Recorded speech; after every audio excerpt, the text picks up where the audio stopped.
这是一尊坐在龙背上的观音。小时候经常听到一些老人说起一件事呢，就是一张在飞机上无意拍下来的老照片。那么这张照片呢，叫骑龙观音像。骑龙观音的来源呢，说法众多。其中最流行的说法为1959年台湾8·7水灾，中部地区呢受灾最严重，在彰化大肚溪上空呢，救苦救难的观世音菩萨在空中显像。于是呢，有人发现云彩奇异而拍摄下来。图像中中央的部分呢，可见青龙背上有一个人，就是观音菩萨，身穿白衣，脚露出。照片的背景呢，则有龙身翻滚在水里。而图像中的观音菩萨呢，均左手拿净瓶，右手石榴枝，站在一条龙上，有观音显像的说法。还有一种说法呢，是1973年的6月一个飞行员驾驶战机呢，于台湾东北部上空呢，看见一股奇异的黑云，经他拍摄下来的。照片冲洗后呢，就发现了观音菩萨骑龙显像的神迹。Hello， 大家好，我是宇哥。Hello， 大家好，我是小唐。观音菩萨骑龙显像是有一个传说的。骑龙观音呢，又称为龙头观音，或者是星夜降龙观音。相传东海古时呢，龙王和他的9个儿子居住在南海，掌管潮汐。有一年呢，轮到龙王的第5个儿子酸尼轮流值守的时候，有一种奇怪的疫病呢，就在海边的城镇中慢慢的蔓延开来了。那天白日当头的时候，忽然移来了一股黑云，噼噼啪啪的就下起了雨。凡是淋到这一场雨的人呢，回家呢身上都奇痒无比，一挠呢皮肤就溃烂，身体浮肿还化脓，最终呢无药可医就送掉了性命。有一个船工的老石头呢，也染上了这个怪病，准备瞒住家人呢，在海边破船滩上等死。可是到了晚上的时候呢，这个老石头就听到海里咕噜咕噜的水声，循着水声望去呢，只见海上掀起了一道道浪，在浪尖上有一个3、4岁的娃娃，就捧着一片亮晶晶的东西就丢到了老石头的胸口。再一回神呢，这个娃娃已经朝深海走去了。而老石头捡起那片亮晶晶的东西，就发现是一片片硕大的鱼鳞。虽然身在海边呢，老石头从来没有见过这么大的鱼鳞他不由得用手轻轻地抚摸这个鱼鳞，忽然就发现自己身上的红肿溃烂的伤口奇迹般的变小了，收缩了。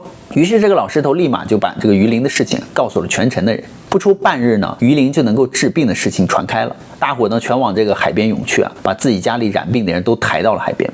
到了半夜呢，又是一阵大浪呢，这个小娃娃又出现了，双手又捧出亮晶晶的鱼鳞。人们看到这些鱼鳞如见至宝，纷纷上前去争抢，用这些鱼鳞治疗自己的家人。大家纷纷传说呢，小娃娃就是海中的鱼仙，上岸救人来了。到了第3天呢，天还没黑海边上就又来了上百个人，跪求这些能够治病的鱼鳞。月光初降呢，人们就发现今天比昨天有些不同，海上的光芒越发的璀璨，越来越靠近岸边，水声呢咕噜咕噜的变大了，好像海边在搅动，如同雷声一般的轰鸣。人们看见从水中就跃出一条龙，这条龙身上灵光闪闪，照亮了一整片沙滩。龙身虽然大如几条船呢，爪子异常的锋利，其鳞甲坚实有如坚壁，但龙的眼睛却异常的温柔。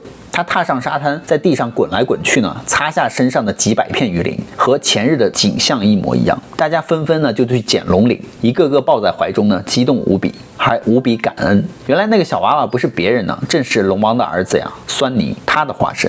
天亮了，神龙早已隐去呢，病人一个个重获新生。人们一个个向着海边久久的祈求，感谢神龙的救治。人们觉得这场灾难终于过去了。然而未曾想，一朵黑云呢，又在这个小城镇上空突然的聚集，一场大雨呢，又如噩梦般的浇了下来。人们惊恐的发现自己已经治好的皮肤呢，又开始溃烂，只能再去海边祈求这个神龙救治。这个黑云呢，是瘟神所降，所以它不仅要让人们得病呢，还要报复这条龙和它作对。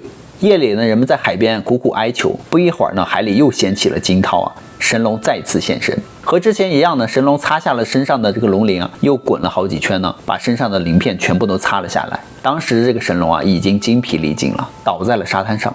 瘟神就见到自己已经得逞了，于是现出了原形。神龙发现自己受骗不由得发出巨大的怒吼，想要再次腾空来捉拿瘟神。未曾想到自己伤势过重呢，无奈之下他用尽了力气，朝天空一声长啸呢，这声音无比巨大，激起了海上千百个巨浪，天空狂风大作呢，云涌四起，而神龙最终倒在了沙滩上。忽然风停了，浪也安息了下来，万丈彩霞普照大地，一朵莲花慢慢的从云霞中显现。莲花上呢，立着的正是白衣彩冠的观世音菩萨。而观世音看着神龙呢，笑着对他说道：“你存心救人，实为善行被魔怪算计，善行呢应有善果，恶道呢自有恶报。我的莲座呢可以帮你恢复伤口，敷上之后疼痛即会消失。于是观世音菩萨就用莲花的花瓣敷在了神龙受伤的身上，而神龙的痛苦马上就消失了。观世音菩萨看见这个城镇中的黑气呢，发现疫病到处都是，只有仙岛上的一种土壤呢可以治疗这种疾病。可是自己的莲座呢已经为神龙治病了。这时神龙的伤痛已消，龙鳞还未长出，所以听到菩萨这一叹息呢，神龙就将龙头呢垂下到菩萨的脚边，驮着菩萨风驰电掣般的向仙岛飞去。没过多久呢，地上的人们就看到天空中降下金光一片，落到井里，井水呢就清澈无比；落到了河中呢，河水就清澈见底；落到了人的身上病痛就痊愈了。人们欣喜若狂地望着天空只见天上金光闪闪，一条威猛的巨龙在空中穿梭，身上伸出了片片莲花，而龙头之上呢，就屹立着慈眉善目的观世音，远远地望着地上的人们。此后呢，这条神龙就常伴菩萨左右，守护着南海千千万万的生灵。而全省的百姓为感谢菩萨和神龙的救命之恩呢，修建起了一座又一座大大小小的龙王观音庙，庙中总是供奉着一座脚踏龙头、端庄慈祥的观世音菩萨宝像，所以骑龙观音呢就是这样而来的。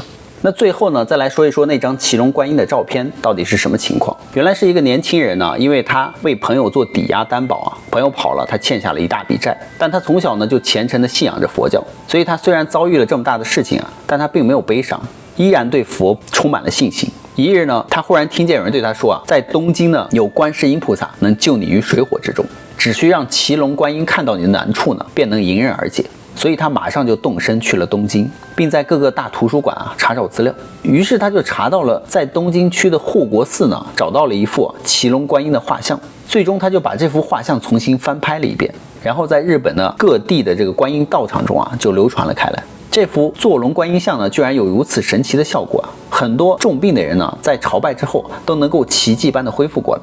所以这件事情在日本引起了不小的轰动，之后又被反复的复制呢，流传到了其他的地方。最后事件曝光就是骑龙观音像呢，是为日本东京区的护国寺骑龙观音油画，它是黑白摄影翻拍的作品。所以如今很多事情真假难辨，那么在这种情况下，我们选择相信什么是很重要的。只要心诚呢，就会成真吗？再讲一个故事以前有个有钱人呢，他有一个做生意的儿子，他的儿子呢常常在印度和西藏之间来回往返。他曾经几次请求他的儿子呢去印度一定要给他弄一枚佛舍利回来，让他每天早上呢都能够供奉。但这么多年来，他一直忙于工作呢，总是忘记妈妈的要求，所以他的妈妈总是很失望。最终呢，他的母亲只能用生命来威胁自己的孩子他说这一次你要是再不把佛舍利拿回来，我就真的死在你的面前。儿子最后只得同意并郑重其事地向他许诺，这一次出差到家的时候一定给你带回。而当他这一次回来的时候他突然意识到自己呢把妈妈的叮嘱给忘了。就在这时候，他看见路边有一个枯萎的狗骨头，他连忙走过去呢，把一颗狗牙给扯了下来，再把它用优质的丝绸包裹起来，拿到家里去。回到家中呢，他恭恭敬敬地将礼物就递给了老太太并说这是佛陀的犬齿，是我费尽心血才从印度请回的。而老太太对自己的儿子也是深信不疑并且十分虔诚的每日不停的礼拜供养。没有想到过了一段时间呢，这颗犬齿上就长出了一颗颗晶莹剔透、五颜六色的舍利子。村民们得知之后都涌向他的家里来参观膜拜。不久呢，他就成为了村子里一个奇迹，日复一日，年复一年。而老妇人的修行也达到了宁静自在的境界。当老妇人去世的时候一片红色的光芒就照亮了她那张平静而又幸福的脸。村子里的人都被这一幕景象给惊呆了。因此呢，前面提到的骑龙观音像在当时的盛行，引发了许多的感应，这是不是也是一种虔诚的信念而产生的神迹呢？说到菩萨呢，就不得不说一个地方，就是敦煌的莫高窟俗称千佛洞，有着数以万计的菩萨雕像和画像，还有近千年的历史。特别是在敦煌的境内有一个美丽的月牙泉呢，坐落于一片荒芜的沙漠之中。而这个沙漠奇景还有一段美丽的传说，因为水火不能相容呢，沙漠清泉难以共存，但在鸣沙山呢，却能够看到沙漠与清泉相伴为邻的奇景，这就是天下沙漠第一泉月牙泉。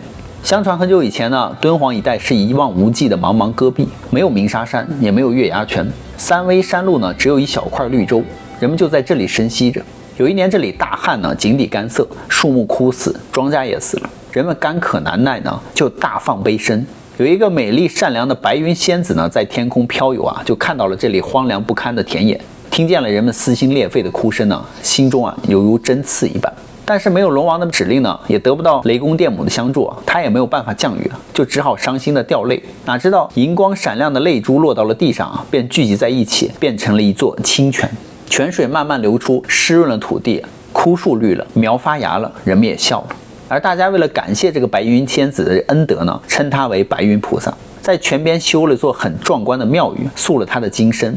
而庙宇落成呢，大家都来烧香，一时门庭若市，好不热闹。就这样呢，对面神沙观里的香火啊就断了。神沙观里住着呢神沙大仙，他从西天游玩回来呢，一看门庭冷落，暴跳如雷，破口大骂：沙海乃是我的地方，你白云仙子啊逞什么能？走着瞧！于是这个神沙大仙就来到了泉边啊，抓一把沙子，喝声道：起！只见啊，平坦的戈壁滩上就猛然长起了一座大沙山，沙山就把这个水泉包在中间，弄得这个泉眼呢就越来越小。于是人们就叹息道呢，旱魃又回来了，苦日子呢又要开始了。而白云仙子闻声赶来呢，一见大沙山呢，就知道是神沙大仙在嫉妒他，想施法报复。但他在人家的地盘上又不好说什么，于是就低头略思片刻呢，向九天呢去找嫦娥仙子了。长安仙子呢，把白云仙子引进广寒宫啊，就问妹妹无事不登三宝殿吗？今天来此啊，定有要事吧？白云仙子就说呢，我想向你借样东西，借月亮。长安问借月亮干什么呢？仙子就说神沙大仙使坏呢，要用流沙填埋清泉，让人们受苦受难。我想向你借月亮与神沙大仙斗法。而嫦娥说，你为人间造福呢，我理应相助。但是今日恰好是初五啊，月亮还没有圆呢。他说那不要紧啊，就把初五的新月给我吧。于是嫦娥呢爽快地答应了。而仙子捧着弯月呢，兴高采烈地返回，便把月亮呢摊在了庙前。眨眼之间呢，变成了一座形如弯月、碧波荡漾、晶莹剔透的水泉，这就是现在的月牙泉了。而这事儿呢，又让神沙大仙知道了，他又使出神法呢，去填这个月牙泉。而嫦娥仙子见神沙大仙蛮横无理呢，心想啊，你真是欺人太甚了，便轻轻将衣袖一甩呢，一股清风呢顿生而来，呼呼鸣叫，一下子就把这个填泉的流沙吹到了山顶。而神沙大仙见状呢，气得七窍生烟呢，吼声如雷，却无可奈何。于是呢，他的吼声加上流沙呢，就称这里为鸣沙山了。几千年过去了，月牙泉依然如故啊，终未被这个流沙所埋。直到现在呢，却还能听见沙山的鸣雷之声啊，看到下泄的这个沙被徐徐的清风吹上山顶的奇景。月牙泉东长218米啊，南北宽54米，泉水东深西浅，最深处约5米，弯曲如新月，因而得名。自汉朝起呢，为敦煌8景之一，得名呢月泉小澈。月牙形状的泉在戈壁之中呢，沙漠与清泉并存，是一道奇景，有沙漠第一泉之称。关于月牙泉的形状呢，还有一个传说与唐三藏有关。当年唐三藏去西天取经呢，途经敦煌，在茫茫的沙漠中没有水和食物，白龙马啊已经死了，当地就有白马塔呢，就是安葬白龙马的地方。唐僧艰难跋涉呢，终于啊也快要倒下了。就在这个时候呢，观音菩萨因感受啊唐僧的虔诚而感动，便从这个紫金宝瓶里取出了一滴清水，洒向了这里。在黄沙之中形成了一汪月牙清泉，水中就长出了七星草，可以治百病。唐僧啊随即服下，获救之后呢，继续西天取经。从此以后呢，人们便称此水为月牙泉，又名呢药泉。而月牙泉呢，也一直存留了下来，直到今天。人生啊，灾难多，逆境多，烦恼多，苦难多。如果人人都能像观音一样呢，能施无畏，救度众生，那么世界呢将会更美好。那么好了，故事呢，宇哥就讲完了。好啦，我们今天的视频就到这，别忘了宇哥与小唐的视频是每3天更新一期哦。别忘了订阅关注宇哥与小唐的频道哦，拜拜，拜拜。